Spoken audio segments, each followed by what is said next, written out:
పిలవమంటే ఏమన్నాడే? చాలాసేపు ఆలోచించాడు, వెనక ముందు ఆడాడు. తర్వాత ఏమనుకున్నాడో ఏమో, ఏ సమాధానం చెప్పకుండా మాట్లాడకుండా వెళ్ళిపోయాడు.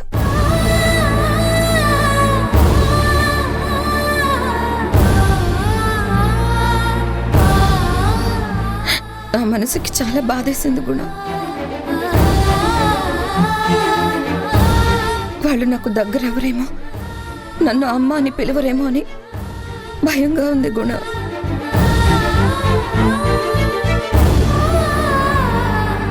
నిజం తెలిసినా సరే వాళ్ళు పిలుపుకు కూడా వెనకాడుతున్నారంటే నా మనసుకి ఎలా ఉంటుంది నువ్వు అర్థం చేసుకో. నేను నిన్ను అర్థం చేసుకోవడం కాదు జనని. వాళ్ళు కలలో కూడా ఊహించనిది సడన్గా విన్నారు కదా. వెంటనే మారిపోయి ఆలోచించి అర్థం చేసుకునే వయసు కాదు.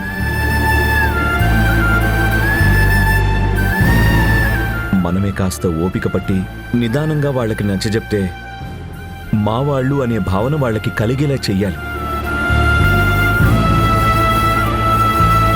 కొద్ది కొద్దిగా దగ్గరవుతుంటే ప్రేమ పెరిగితే బంధం ముడిపడుతుంది. వాళ్లే అర్థం చేసుకుంటారు, అమ్మా అని నోరారా పిలుస్తారు. అవునమ్మా, గుణ చెప్పేది కూడా కరెక్టే. వాళ్ళకి కొత్తగా ఆశ్చర్యంగా ఉంది కదా. ఏనాడు ఊహించని వార్త. వాళ్ల కన్నతల్లి వాళ్ళకి తెలియకపోవచ్చు కానీ ప్రతాపే తండ్రి అని బతికారు కదా. ఆ ఫోటోలో ఉన్నావిడే వాళ్ళ అమ్మ అనుకుని ఇన్నేళ్లు గడిపారు. ఇప్పుడు సడన్గా నువ్వు అమ్మ అనేసరికి ఏదో కాస్త వాళ్ళు నీతో ప్రవర్తించిన తీరు బాధ కలిగించుంటుంది. అన్నీ సర్దుకుంటే కాని వాళ్ళు నీకు దగ్గర అవలేరే. ఏమో, వాడు పిలవకుండా వెళ్ళిపోయిన దగ్గర నుంచి నా మనసులో ఉండడం లేదు.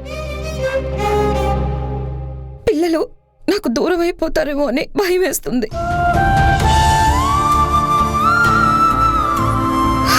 ప్రతాప్ గారు రాగానే మధు వెళ్ళిపోవడానికి సిద్ధంగా ఉంది. ఇప్పుడే ఆయనతో ఫోన్లో కూడా మాట్లాడింది.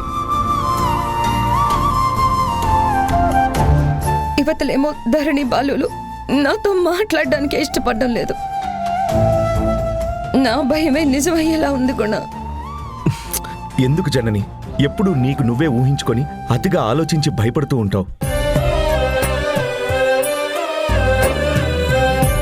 జరగబోయేదేంటో తెలియకుండానే నీకు నువ్వే డిసిషన్ తీసుకొని భయం పెంచుకోవడం తప్పు. ప్రతాప్ గారు వస్తారన్నావు కదా, రాని. ఆయన వచ్చాక సిచ్యువేషన్ అంతా అర్థమయ్యేలాగా చెప్పి కన్విన్స్ చేద్దాం. ఆయనేం పిల్లాడు కాదు కదా, తను ఆలోచించగలడు కదా. తను పెంచిన పిల్లలకు తనే నచ్చచెప్పగలడు. కానీ నువ్విలా బాధపడుతుంటే ఎలా చెప్పు?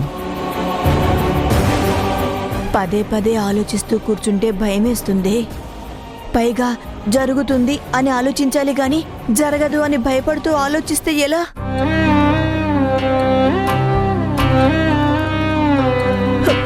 ఒకసారి ఈ ఆలోచనల నుంచి దూరంగా వెళ్ళడం మంచిది. మన గుడికి వెళ్దాం అనుకున్నాం కదా, మధు కూడా వస్తానంది కదా. గుణ, అందరం కలిసి గుడికి వెళ్దాం. కొంచెం మనసు తేలిక పడుతుంది. దేవుణ్ణి వేడుకుంటే ఆయన ఏదో ఒక దారి చూపిస్తాడు.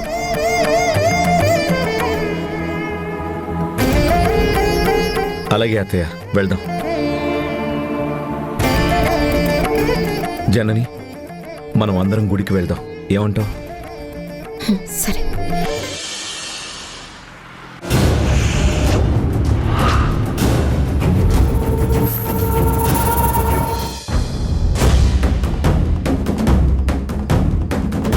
ఏరా, అడ్డొచ్చిందే కాక కళ్ళు పెద్దవి చేసి గుర్రుగా చూస్తున్నావు. గుర్రుగా చూడడమేంటి? నేను మామూలుగానే చూస్తున్నా.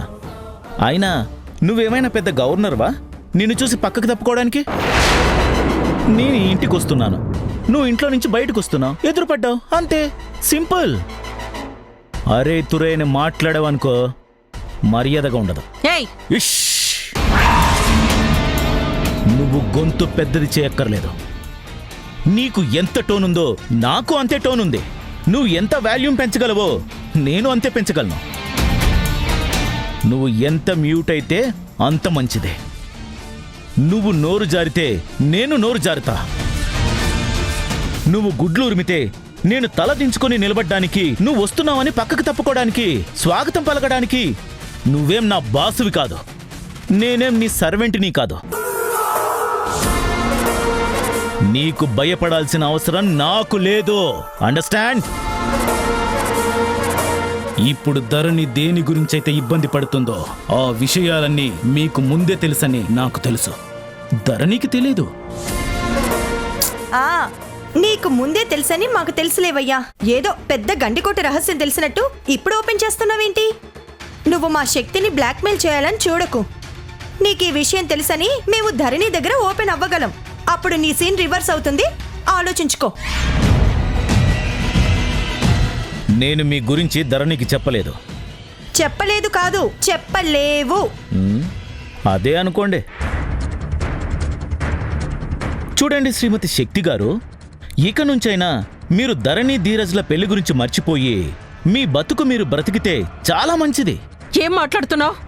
అదే ధీరజ్ ధరణిల పెళ్లి చెయ్యొద్దు అని చెప్తున్నాడు. నీ తరపున నేను కూడా అదే కేశవ్కి చెప్దామనుకుంటున్నాను. అదే బాబు, ఆ విషయం మాకు ఐడియా ఉందిలే. నువ్వేం చెప్పక్కర్లేదులే.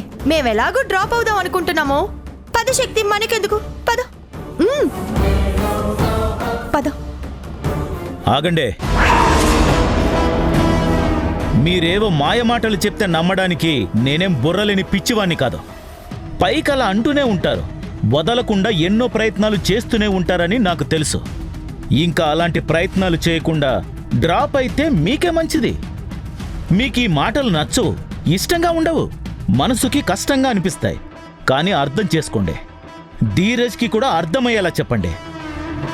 ఇక ధరణి నాది, నాకు కాబోయే పెళ్ళాం. ఇది ఫిక్స్. దీంట్లో నో చేంజ్. రేయ్, ఏంట్రా పగటి కలలు కంటున్నావా? ఇప్పటిదాకా మీరు కన్నది పగటి కలలో. ఇంకా మీకు అర్థం కావడం లేదా? ధరణికి నిజం తెలియకముందే జనని పెళ్లి ఆపడానికి చాలా ప్రయత్నాలు చేసింది. ఇప్పుడు ధరణికి కూడా నిజం తెలిసిపోయింది. గుణగారు కూడా తన కూతుర్ని నీ కొడుక్కిచ్చి ఎలా పెళ్లి జరిపిస్తారు? అందుకే నిజం తెలియకముందే జనని అడ్డు వేస్తే మీరేం చేయలేకపోయారు. ముప్పు తిప్పలు పడ్డా నీ కొడుకుతో ధరణి మెడలో 3 ముళ్ళు వేయించలేకపోయారు. ఇప్పుడు చూడు, అందరికీ విషయం ఓపెన్ అయిపోయింది. సో పెళ్లి జరగడం అనేది కళ. ఊహించడానికి కూడా మీకు అర్హత లేదు. Full confident. అన్ని విధాలుగా ఆలోచించి బల్లగుద్ది పక్కాగా చెప్తున్నాను, పర్మనెంట్గా వాళ్ళ పెళ్లికి ఫుల్ స్టాప్ పడ్డట్టే. చూసావా ఎలా మాట్లాడుతున్నాడో? ఎంత కాన్ఫిడెంట్ గా మాట్లాడుతున్నాడో? నాకైతే ఆ మాటల్లో నిజమే కనిపిస్తోంది శక్తి. అతను అన్నట్టు జరగదు, ఇక జరగదు. ఆశలకు నువ్వుల నీళ్లు వదులుకోవాల్సిందే.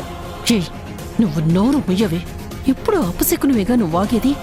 మంచి మాటలు మాట్లాడవా? నువ్వు ఆవేశపడి నా నోరు మూయిస్తావు. అదొక్కటే నీకు చేతనైంది. అతను చూడు, అతని వయసు చూడు. నీ క్రిమినల్ యాక్టివిటీస్ ఎక్స్పీరియన్స్ అంత లేదు అతని వయసు. కానీ ఎలా మాట్లాడుతున్నాడు, ఎంత ధైర్యంగా మాట్లాడుతున్నాడు. నాకు అతని మాటల్లో 100% నిజం ఉంది అనిపిస్తోంది. ముసలే నాకు మండుతుంది. నువ్వింకా మంట పెంచకు. అరికాల నుంచి నెత్తి దాకా మండుతుంది. వాడి మీద కోపం వస్తుంది. పళ్ళు కొరుక్కోవడమే కానీ ఏం చేద్దాం ఉంటావు? ఇలాంటప్పుడే మనం తెలివిగా మాట్లాడకుండా సైలెంట్గా వెళ్ళిపోవాలి. ఎస్కేప్ అవ్వడం కంటే బెస్ట్ మంత్రం ఏం లేదు. పద, సైలెంట్గా వెళ్ళిపోదాం, జంప్ అయిపోదాం. ఈ మధ్య వైరల్ అయిన ఒక డైలాగ్ తెలుసు కదా నీకు? ఎక్కడ తగ్గాలో తెలిసినోడు చాలా గ్రేట్, గొప్పోడు. పద పద పద వెళ్దాం. వెళ్ళండి వెళ్ళండి, అంతవరకు మాత్రమే. మళ్ళీ ఇటు రావాలని చూడకండి. తల తిప్పి చూసినా నేను సహించను. రేయ్, చూడటం కాదురా, వస్తాను. మళ్ళీ మళ్ళీ వచ్చి తీరతాను. ధరణిని నా కోడలిగా చేసుకునేంత వరకు నేను ఊరుకోను. ఈ శక్తి అంత తేలిగ్గా భయపడి అనుకున్న పనిని సగంలో వదిలేసే రకం కాదు. నువ్వే చూస్తావుగా నేనేంటో. చాలా చూశాను. ఉత్తుత శక్తుల్ని కాదు, ఆదిశక్తిని, ఆది పరాశక్తిని, పరంపర శక్తిని, పూనకాలు ఊగిపోయే శక్తిని చాలా మందిని చూశానులే గాని వెళ్ళు వెళ్ళమంటున్నానుగా, వెళ్ళు. పదశక్తి వెళ్దాం రా.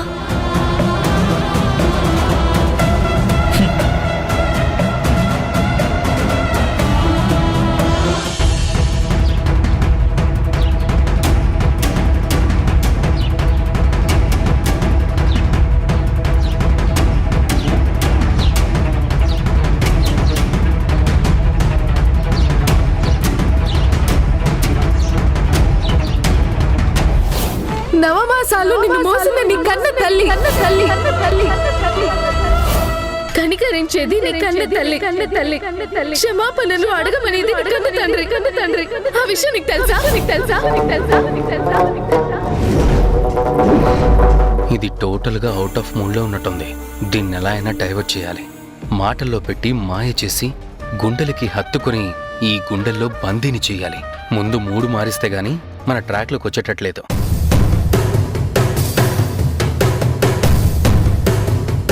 ఏంటి ధరణి, ఇది వరకు ఎలా ఉండేదానివి?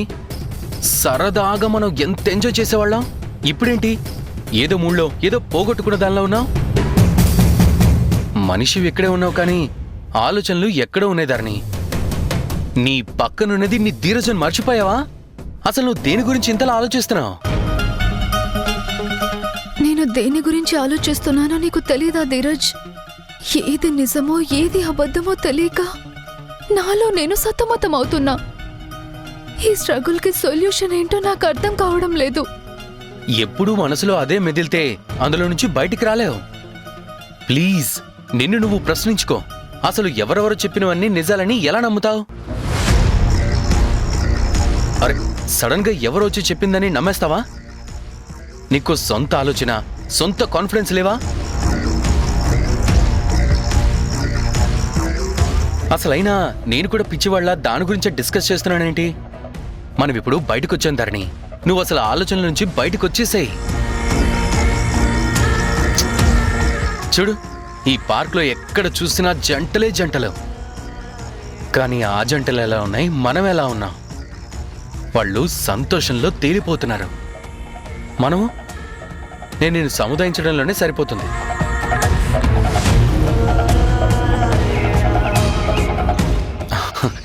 చూడు ఒకసారి అలా చూడు, ఆ లవ్ బర్డ్స్ ని చూడు.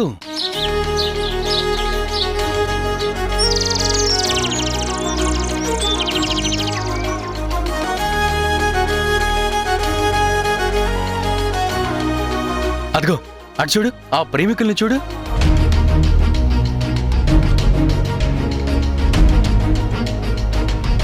మనము వాళ్ళలా ఎంజాయ్ చేయాలి ధరణి. పార్క్ వచ్చి కూడా పాత ఆలోచనలోనే కొట్టుమిట్టాడితే వచ్చే ప్రయోజనం ఏమని చెప్పు? ప్లీజ్ ధరణి, నువ్వు ఇలా ఉంటే నేను చూడలేను. నువ్వు డల్గా ఉంటే నాకు అసలు బతుకు మీద విరక్తి పుడుతుంది. ప్లీజ్ ధరణి, నవ్వు ధరణి, నవ్వవా? ప్లీజ్ ప్లీజ్ ప్లీజ్, నవ్వు బుజ్జు కదా. నవ్వు ప్లీజ్ స్మైల్. నువ్వు నవ్వితే ఎంత అందంగా ఉంటావని నేను నీకు ఎన్నోసార్లు చెప్పాను కదా. ఆ నవ్వు చాలు నేను నిన్ను చూస్తూ బతికేయడానికి. కానీ ఆ నవ్వే కరువైతే ఎలా చెప్పు? Please smile smile smile smile smile.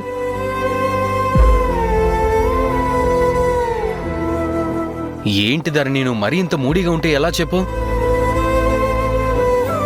నన్నేం చేయమంటావు ధీరజ్? ఆలోచనలు నన్ను వెంటాడుతున్నాయి. వాటి నుంచి నేను బయటికి రాలేకపోతున్నాను. నేనెవరు, అసలు నేనేంటి అనే ప్రశ్నకి సమాధానం దొరకడం లేదు. దొరికినప్పుడు దొరుకుతాయి ధరణి. ఇప్పుడు మనం బయటకొచ్చాం కదా, అవన్నీ వదిలేయచ్చు కదా.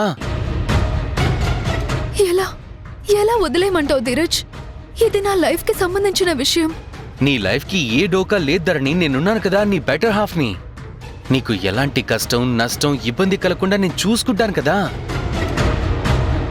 ప్లీజ్, రేపటి గురించి వాళ్ళు ఎందుకు ఆలోచిస్తావు? ఏది మన చేతుల్లో లేదు. అది నిజమైతే రా, ఇలా కూర్చో. నిజం కాదు అని నాకు 100% నమ్మకం ఉంది. నువ్వు ఆ నమ్మకాన్నే పెట్టుకో. ఎందుకు లేనిపోని ఆలోచించి వరి అవుతావు? Please Dharani, please.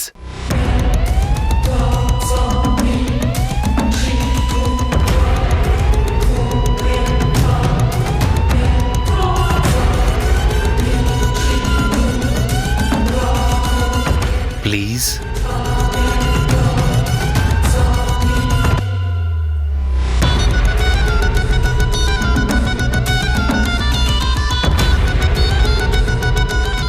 ఏంటి ధీరజ్ ఇదంతా?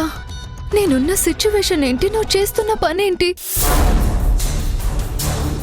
నువ్వెంత డైవర్ట్ చేద్దామనుకున్నా నేను డైవర్ట్ అవ్వలేకపోతున్నా. Please leave it. నన్ను వదిలే ధీరజ్, నా మనసు అదోలా ఉంది. ఓకే ధరణి, సరే, నీ మనసు మారాలంటే ఏం చేయాలో చెప్పు. నీ పక్కనున్నది ఎవరు? Dheeraj, your prince. నా ప్రిన్సెస్ కోసం ఈ ప్రిన్స్ ఏమైనా చేస్తాడు. నువ్విప్పుడు ఏమీ చేయాల్సిన అవసరం లేదు, కానీ నాకిక్కడ ప్రశాంతంగా లేదు. షూర్, చెప్పు ధరణి. నీ ప్రశాంతత కోసం ఎక్కడికి తీసుకెళ్లాలంటే అక్కడికి తీసుకెళ్తాను. ఎక్కడికి వెళ్దాం? కాశ్మీర్, కొడైకెనాల్, మనాలికి వెళ్దామా? మూడ్ బాలేదంటే టూర్ అంటావేంటి? కాసేపు అలా గుడికి వెళ్దాం, మనసు తేలికవుతుంది. ఓకే, గుడికి వెళ్ళడం ఏమైనా అంత పెద్ద పనా? వెళ్దాం పదా. యువరాణి గారు కోరుకున్న చిన్న కోరిక తీర్చలేనా? కమాన్ కమాన్, వెళ్దాం పదా పద.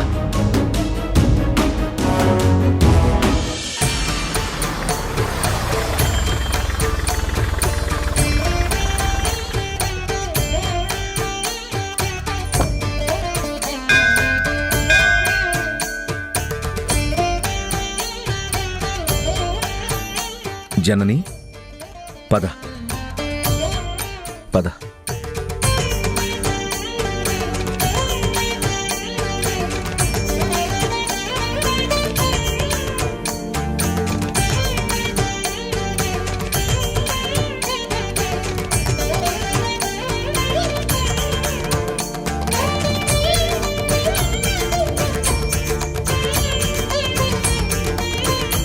నమస్కారం అమ్మా. నమస్తే. ఆ మధ్య రోజు వచ్చేవారు, ఈ మధ్య రావడం తగ్గించారేంటమ్మా?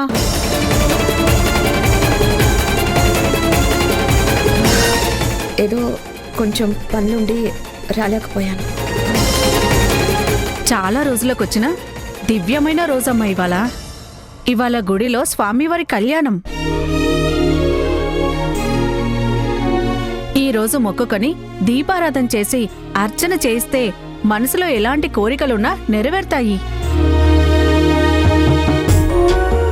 మంచి రోజు, మంచి టైంలో వచ్చారమ్మా. మీ వారా అమ్మా? ఎప్పుడూ మీతో పాటు చూడలేదు.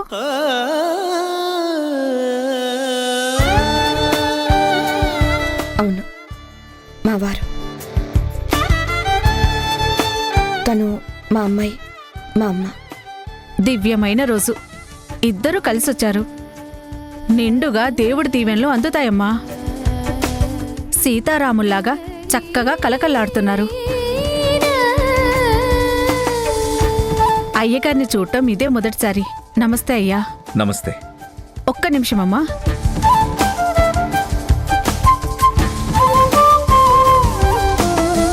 ఒత్తులు, నెయ్యి, ప్రమిదలు అన్నీ ఇస్తున్నాను. దీపారాధన చేస్తే మంచిదన్నాను కదా, తీసుకోండమ్మా.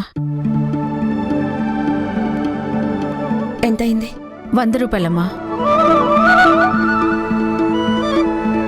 తీసుకో.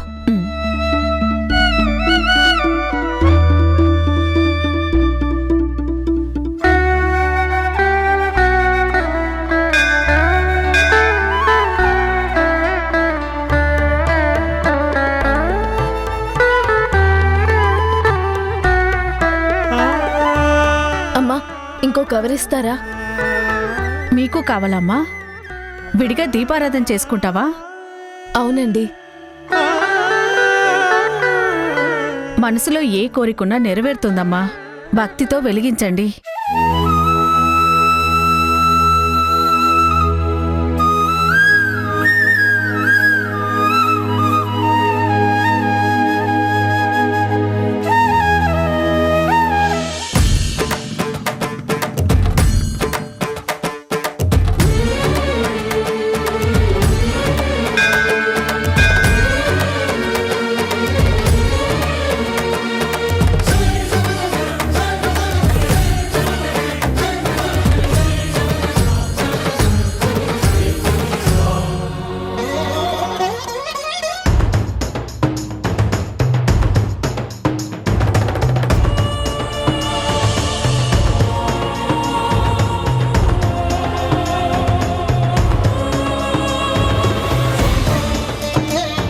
కమాన్ లోపలికి వెళ్ళి. రండి బాబు రండి. కొబ్బరికాయలు, పూలు, దీపాలు తీసుకెళ్ళండి.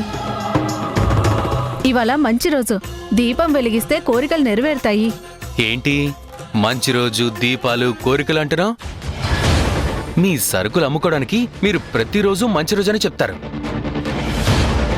ధరణి, అసలు ఇలాంటి వాళ్ళని నమ్మకూడదు. అదేంటి బాబు అలా అంటున్నారు? సరుకులు నా దగ్గర కొన్నా కొనకపోయినా మంచి రోజు కాబట్టి మంచి రోజు అని చెప్తున్నాను. ఇక్కడ అందరిది ఒకటే రేటు బాబు. మీకు అబద్ధాలు చెప్పి ఎక్కువ రేటుకి అమ్మినా కూడా ఇక్కడ వాళ్ళెవరూ ఊరుకోరు. ఆ, మీ సిండికేట్ సంగతి మాకు బాగా తెలుసులే. అందరిది ఒకటే రేటు, ఒకటే మాట. అందుకే అసలు నేను టెంకాయలే కొనని తెలుసా? దేవుడి దగ్గర అసలు కొట్టను. భక్తి దేవుడి మీద ఉంటే చాలు.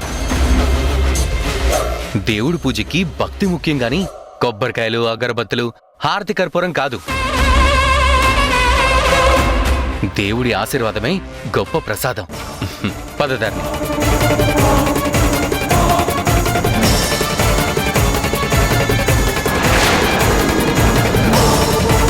అయినా నువ్వేంట్రా ధరణిని తీసుకొని గుడికొచ్చావేంటి? అంత లెక్కలేనితనమా? మళ్ళీ నా కూతురుతో ఫ్యూచర్లో కనపడితే మాత్రం ఊరుకునేదే లేదు. ఏంటి నువ్వు నన్ను బెదిరిస్తున్నావేంటి? ఆ? తల ఎగరేసావంటే పళ్ళు రాలిపోతాయి.